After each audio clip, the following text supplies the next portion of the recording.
Ladies and gentlemen, back today. Oh my God, we've got somebody fantastic here today. We've got Douglas Rushkoff. How you doing today, Doug? I'm all right. It's a moment. It's a moment. I'm okay. Of course, Douglas Rushkoff is a media theorist, writer, professor. His latest book is Survival of the Richest, Escape Fantasies of the Tech Billionaires. Pretty damning, kind of depressing book here.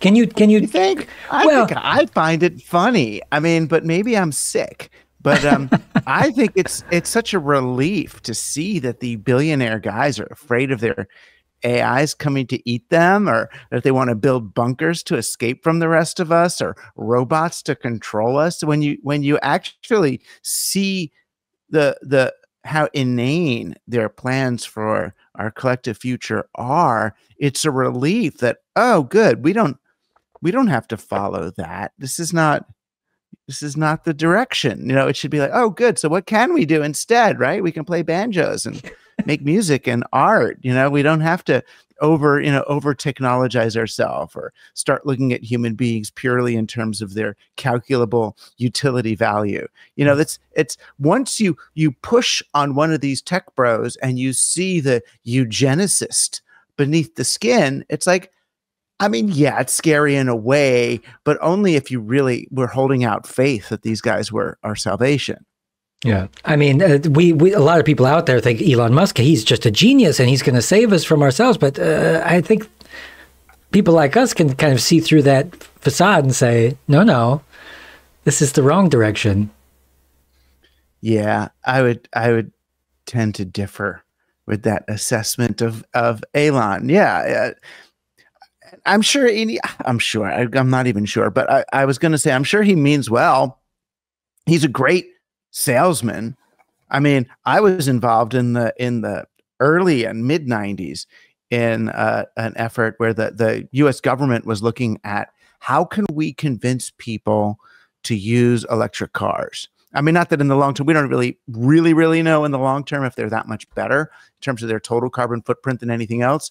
But at the time anyway, we were thinking, oh, how could we do this? How could we convince people? Because they did all these focus groups with men, and men thought that electric cars were feminine and that it's not a real car. You got to have a sound under it. And while Elon Musk certainly did not invent the electric car or even invent or design the Tesla, he did market the thing. He did brand it, or found the right way or the right people to brand this thing. And there's, I mean, maybe not your Ford F-100 drivers, although they're driving electric now too. Some of America might not have been included, but he certainly created the sort of macho tech bro rich dude getting a Tesla instead of a Porsche, right? So he's had his value, right? It's just he's not his long-term plans for technology or human civilization are no better than Zuckerberg's or Thiel's or any of these guys. Well, I guess what I mean is the long-termism aspect, and especially spacefaring and everything, when we haven't figured out, like just recently we figured out how soil works. And shouldn't we stay home and make sure everything's set here before we go blasting off into space? You would think so. I mean, the Earth, even after a devastating nuclear war and climate change, is still an infinitely more hospitable environment for carbon-based life forms than like the surface of Mars. So if you can't make it work in a complex and almost endlessly renewing biome like we live in, I don't see how you're going to make it work in a tiny dome on Mars or or any of these plans. But these are not, I mean that's part of what I try to reveal in my work, is that these are not viable strategies for the future of humanity. These are like the dreams of little boys. I remember when I was 9, 10, 11, imagining, what if everyone else on Earth was gone? Could I live on what's in the grocery stores, or could I just live inside the Toys R Us and just all of that would be mine and I could just play with it? that's the way they think. And and when it's that mindset is actually dictating the deployment of these technologies, which it is. That's the way they're thinking. It's little rascals. Here's my little boys' clubhouse. I'm going to seastead in the middle of the ocean with my tech and my, sex robots, and leave me alone. It's. I mean, yeah. So I understand it's a little depressing, but it's not, because it's like this is their fantasy, and climate change has just become the excuse to build it out. Yeah, and then these little boys grow up to be following the teachings of Milton Friedman and stuff, and then you get these libertarian tech bros. And what's the correlation there between that libertarianism and the tech community? I don't get that. Why not? Yeah. Yeah. It just seems bizarre, but I talked to Cory Doctorow last week, and he said Milton Friedman is his arch nemesis, and I kind of understand that. I mean, I do. I mean, there's a turnkey solutionism that certain technologists and certain libertarians both hold.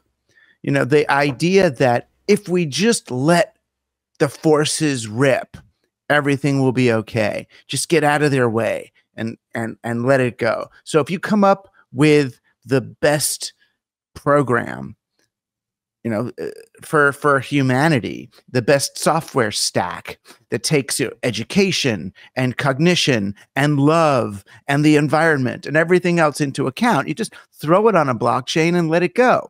And that's sort of the same idea that libertarians have, that it's like, well, once we and most of them don't even look at it this way, but once we build a set of rules for a marketplace that work, because every marketplace has rules. There's currency and trade and contracts, that once you get the basic rules down, then just let it rip, and people will profit, and caveat emptor and all that. So it's sort of the same thing. But when you get digital technology dovetailing with this kind of corporate capitalist libertarian idea, all hell breaks loose. You end up with these very rapidly amplified models of financialization. So you get a business going in like, Uber, and just replacing taxis without looking at what's the long-term sustainability of this thing, not just environmentally, but even economically, it doesn't work.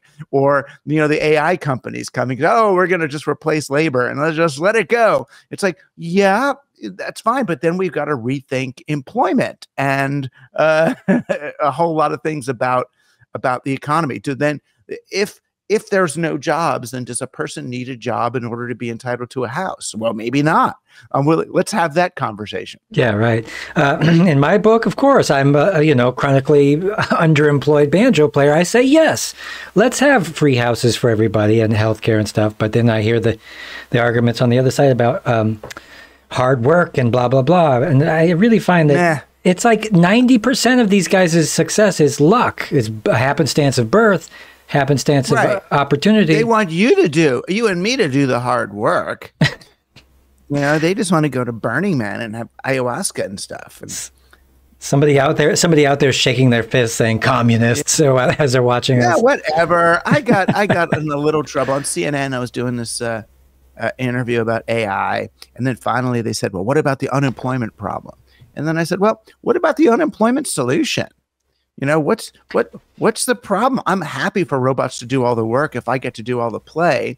And really, we've got to look at that possibility, that what if the amount of work that people, or the jobs that people normally thought of as employment and work, what if those dwindle? Well, then where else do we apply ourselves? And there's plenty of places to apply yourself. And gosh, look at all the things that very wealthy people do when they retire are exactly the jobs that we need people to do, right? Yeah, gardening, organic gardening, craft beers, mentoring young people, teaching math and reading. All these things that are so fun are the things that are actually in the shortest supply. Yeah.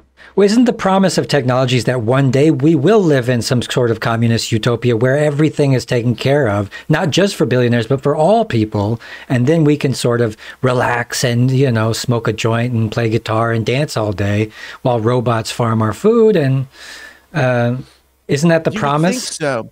Well, it was the promise, but it's not the promise in a society that still holds extractive capitalism as its basic operating system. So you talk to the tech bros and they don't, and partly because they don't get educated, you know, they become technologists when they're freshmen in college, but they don't question the underlying economic model. You know, they don't really question anything. They think they're disruptive, but they're not. Elon Musk doesn't rethink transportation. He figures out a way for us to keep doing transportation the way we've been doing it, which is lots of cars on highways. So you can look at the tech bros not as revolutionary at all, but as extremely reactionary. How do we keep Goldman Sachs, Morgan Stanley style venture capitalism and investment capitalism alive in a world that seems to be getting extremely decentralized? Well, we do that by, rather than letting people use technology, we turn the technology on the people. We figure out ways to use people with technology. How do we exploit, you know, workers and labor? How do we externalize the harm to other people? And as long as that's your model, that success means escaping from the other people and living in your own, you know, solo paradise with your other elite rich escapees, then we're not going to get the results that technology could really offer us.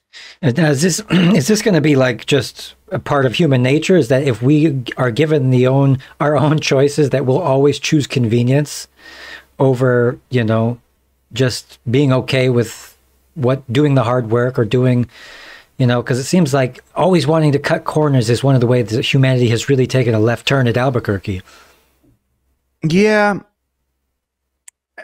If we can't get our heads out of this model, this medieval, really, and it is a medieval economic operating system based on preventing the rise of the middle class. It's what central currency was invented for. It's what the chartered monopoly was invented for. If we can't get our heads out of that, then we're in trouble, because still to this day, what they teach at Harvard Business School is not how to run a business. It's how to go meta on your business, how to move one level above, and how to financialize other people's businesses, right? You don't want to have a store. You want to be lending money to the person to buy a store or to have their own store. This is what Jack Welch, the famous CEO of General Electric, realized one day, and Harvard Business School is still teaching it. He said, I make less money building and selling a washing machine than I do lending money to someone to buy a washing machine. So he sold off the productive assets of GE and became GE Capital, became a finance company. Now, digital is like that too. Everything digital is meta on reality. And MP3 is not a song, it's a symbol system. Digital likes going meta into successive layers of representation. So when you take financialization and digitization and put them together, you end up in this world where the wealthiest people are the ones who don't even have businesses. They don't even have the stock in businesses. They have the futures of the futures on the futures of the derivatives on stock of businesses, right? They're way out there in that super highly leveraged crazy world. And that's why the children who are the tech bros who are raised in that think, oh, well, then what I want to do is go meta with my body. I want to be in cyberspace. I want to be in the metaverse. I want to be once removed from this weird, awful reality with girls and soil and the moon and nature. And, you know, I get it. And that's the way these tech bros have been talking since Francis Bacon. That's what I write about. Francis Bacon, when he was selling empirical science, he said, science will let us take nature by the forelock, hold her down, and submit her to our will. It's a rape fantasy that science will let us take nature by the forelock, that's by the hair, hold her down, and make her do what we say. if that's what you're after, it's not going to be a pretty world that you're living in. Nature doesn't like to be held by the hair and held down. And yeah, you're gonna have a very bitter and violent sort of Mother Nature then, you know? And that's where we're at, right? Mother Nature's not very happy. You know, my God, what we were breathing in New York the last week, the yellow skies of the Quebec forest fires, which, sorry, they are climate related. These extreme weather and forest fire events and all sorts of stuff. It's really nature's unwieldy, and she has best learned to you learn to accommodate the natural cycles of nature. Like, it's dark, go to sleep. It's cold, go inside. You know, it's like there's some simple things you can follow rather than, you know, I remember as a kid, even when we used to have, I lived in Queens and we had these air conditioners in the windows, and I went outside while the air conditioner was on, and I felt that air conditioner was blowing all this heat out into the world. And I was talking to my dad about it, and he's like, oh yeah, well, an air conditioner is really a kind of a heater, that it still makes more heat than cold. It just points the cold inside us and points more heat outside. I'm like, well, if everybody's using air conditioners, aren't we just making the world hotter, that now we need more air conditioners? And it was a little kid's idea, and it wasn't exactly right physics wise, but ultimately it's true, you know. from the mouth of babes, right? Yeah. I was like, as I finally get older, I'm like, oh, I get it. That's kind of climate change in a nutshell, isn't it? Yeah. So, I mean, let's talk solutions. I mean, one of the solutions we always talk about is psychedelics as a way to get people to notice some of these important things, especially about nature. For me, it was about nature. You know, can we hit these billionaires with a super soaker full of liquid LSD and shove them into a forest? And these dudes have done more psychedelics than us. And look at them, right? A tech bro on acid is still just a tech bro on acid. I mean, go back to Timothy Leary. It's your set and setting that determine the nature and learning of your trip. So if you're doing psychedelics in order to extract more value from humans and find new ways to avoid intimacy, you're going to get that psychedelic trip. I mean, it took me a long time to realize that the drugs are not intrinsically enlightening. Right? It's going to be what you bring. I remember I saw some kids, whoever's that, at like an AC/DC parking lot, you know, AC/DC concert parking lot, doing acid, crushing beer bottles on their heads and stuff. And I'm like, oh, you're having a really different trip than I would be having. It's a whole, right? So it's not like the drug is not God. The voice is not in there. Maybe with some of those mushroomy things, although these guys do ayahuasca and come back evil. They come back trying to get a patent on ayahuasca, right? So it's not necessarily the direction that they're going to still have it. I mean, I would think, and the other trick in something I'm going to be writing about more is to avoid the construction you just used, I think, which is, well, doesn't psychedelics get people to something?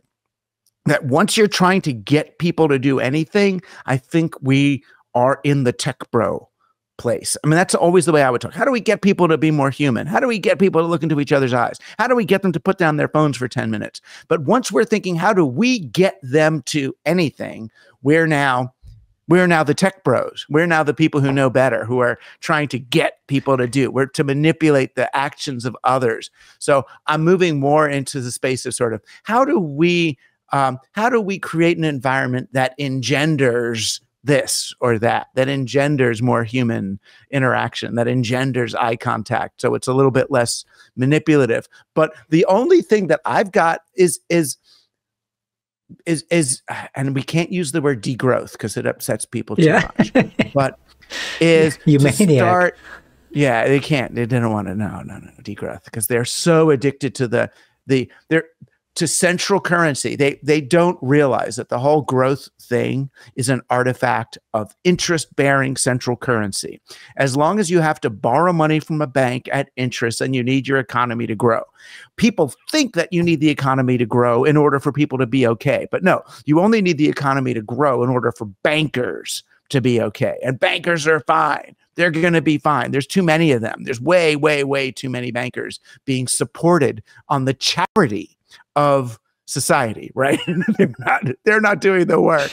They're sitting in their offices getting the interest. That's we don't need. So degrowth just means borrow a drill. You know, you need to make a hole in the wall. Don't go to Home Depot and buy a minimum viable product drill just to drill one hole and then stick the thing in the garage and let it rot. That's bad for the environment, bad for the economy. It's bad for everything. Just go to Bob's house and borrow his drill. And no one wants to do that because then they're afraid, well, what do I owe Bob if I borrowed Bob's drill? That indebts me to Bob. And what we need to do, I think, is change the frame around debt. That kind of debt, community debt, to think, no.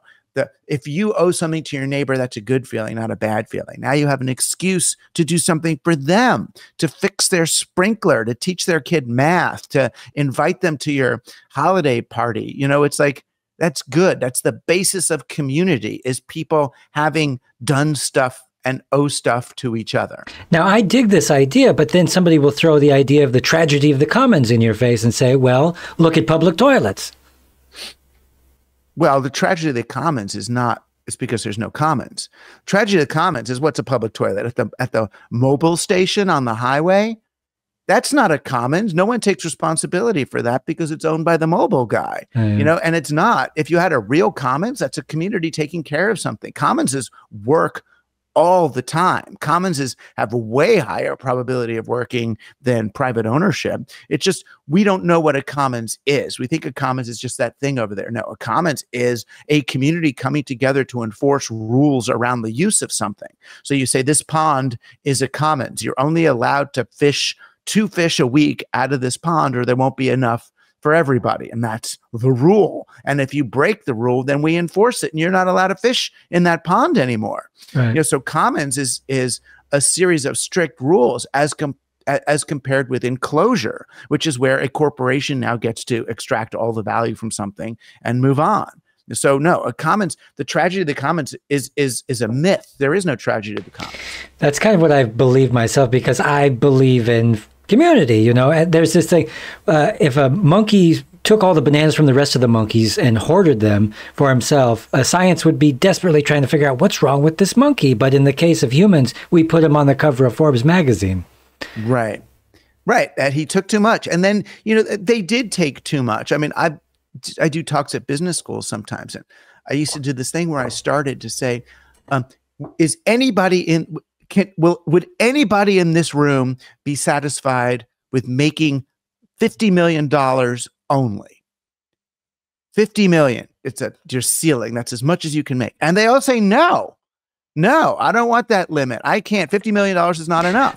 And I try to explain to them why they will get to have a better business, a more fun business, higher probability of success if they set their sights way down to that $50 million level. And sometimes a few of them will buy it by the end. Oh, I get it. I could take less capital. I could do the thing. And yeah, just 50 million. You know, the scientific studies say happiness plateaus after 90,000 a year. And I believe that. 90? I thought it was like 30, but yeah, well, globally, I've got 0 and I'm doing great. 90 is a hard number to get to. I mean, I guess if with 2 people, you should be able to get to 90 if you're both working, but 90 is hard. I mean, I guess before taxes, 90. One day, Doug, me and you, one day. It's hard. Well, I mean, now with teaching, that's why I started teaching. I mean, it was up and down. I had years with more than 90, but I had years with less than 90. Depends whether the book is published, whether it's getting bought, whether I get a talk or not. Oh, so, yeah. By the way, Survival of the Richest, everybody out there, Escape Fantasies of the Tech Billionaires. Wonderful book. Steal it. Please. Wonderful book. Yeah, whichever. As long as I'd rather you read it than buy it. But if you can buy it, that'd be cool. Yeah. Please try to, if you have money, people, come on. So one more question. Or a business. If you're like really rich, like billionaire listening, then you buy copies for all your employees. No billionaires watching my show. Oh. Well, we're not against that demographic. We're just say, if you're watching, come on. You know what to do. We got a lot of messages for you, in fact. So I want to talk about John Perry Barlow. You knew him. Did you have a chance to meet him?